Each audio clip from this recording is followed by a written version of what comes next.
building in May 1988. It had initially been used, I think, as a shoe factory.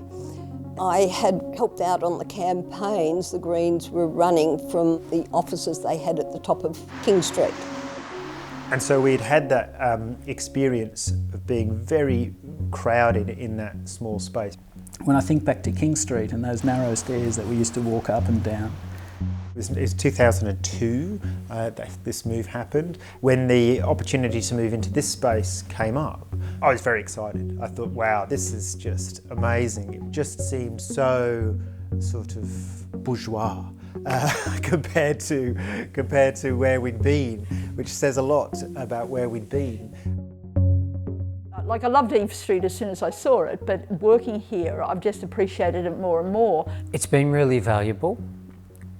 We've been able to use that space to paint banners and hold meetings. And being in a warehouse was just ideal. So a warehouse provides that space to be able to store all your materials, to expand with all the huge numbers of people that work so hard come election day, but also it's the look and feel of the place. I thought that it really fitted in with the Greens. When we first got here, these rooms weren't actually part of the Greens space, and that intermingling of people who were sympathetic to the Greens and who clearly influenced us, but actually half the time weren't members, and when they were members they never turned up to any meetings. They were turning up to the meetings that happened for other things here. They've used the place just like we have to make banners and placards, and we've had the Riff Raff marching band practicing here, which I think is great. But they, being so close, being in the same space, just helps so much in that cross-fertilisation of ideas, and I think grounding us in that civil society culture, and that activist culture. So majority of the space here is common space. Idea of it not being owned by individual people and that flexibility of that space, I think, is at the core of the way that the Greens like to activate and mobilise people. And it's a real asset for the movement in Sydney, yeah. Yes, well, look, it's an older building and there are issues with older buildings. What this building reflects, this building, it's quite old, it's not really particularly suited to its purpose. The physical difficulties with the building are, the endless floods. But there's been memorable occasions when I come in on a Monday morning and the place would be flooded. We'd had some rain overnight and the floor would be flooded, so. And it was cascading down that wall in the most recent heavy downpours.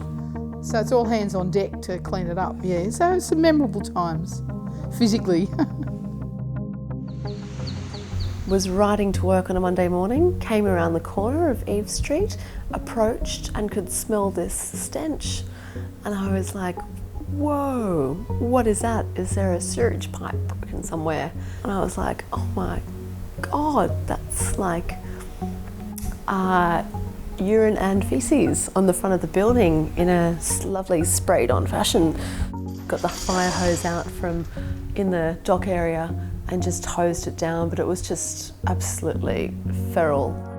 I don't know whether it's going to get any better at the new office, but it can't be any worse. I remember in the 2011 state election campaign, I was working downstairs, and upstairs here, the media team and the campaign coordinator were all working here. So the final 2 weeks could have anything up to 1 million pieces of paper coming in, boxes coming off trucks, and then they need to be turned around quickly to go out to the groups. The weather got so hot that it was almost 50 degrees in here. Lots of deep breaths, make sure people have got food, make sure they're getting breaks, get away from your desk, go and have some lunch and come back. And I remember the campaign coordinator Lisa, going out and buying ice cream for people. And they were at a point where they said, if it's this hot tomorrow, we're sending everyone home. We're not doing any work from the office for that day. It's a pretty hectic time, but also a time of just trying to keep everyone calm. The expectations that some people have sometimes is that the Greens New South Wales can do all things. And commensurate with the building, we must have the ability to do all things. After the March 2003 state election, we had the after party here in this building, which was quite an exercise, and something that I dare say will never be repeated. So it was quite difficult at the end of the night to get people to leave the building. So I do remember having to really try and inspire some intoxicated people that it was time to move on. Key debates often come down in the last bit, right? So that's when you're debating preferences. It's when you're debating the big advertising spend. So that, you know, they're reasonably heated and the room is boiling hot. So there was always this debate about whether you should open the windows or not.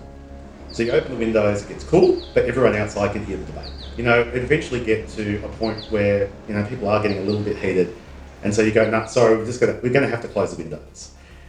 You pull the windows. That didn't really help the ability to make clear decisions, I don't think. But nonetheless, it was usually the right decision. Everybody stays in touch with the members. They're able to drop in all the time, and they feel a part of it. I thought this is a great place to work. Cold, but fun. This building has become pretty much of a hub in which local groups come and go. But the fact is that we do a lot of things on a shoestring budget. It's a sort of physical expression of the way the party works. You know, meeting spaces, storage spaces, enough space for an office, but the office is like the small minority of the space. It's been a great building, a great nurturing building, and a building to grow from. For me, the strength of Eve Street and the strength of the warehouse was always that provided us with that solid activist core at the heart of our party, and I, you know, obviously hope that that commitment can keep going. But I think that grassroots democracy in the Greens, that fact that so many people can be involved in a really hands-on way, and you see it in Eve Street in a very practical way, is absolutely integral to our success.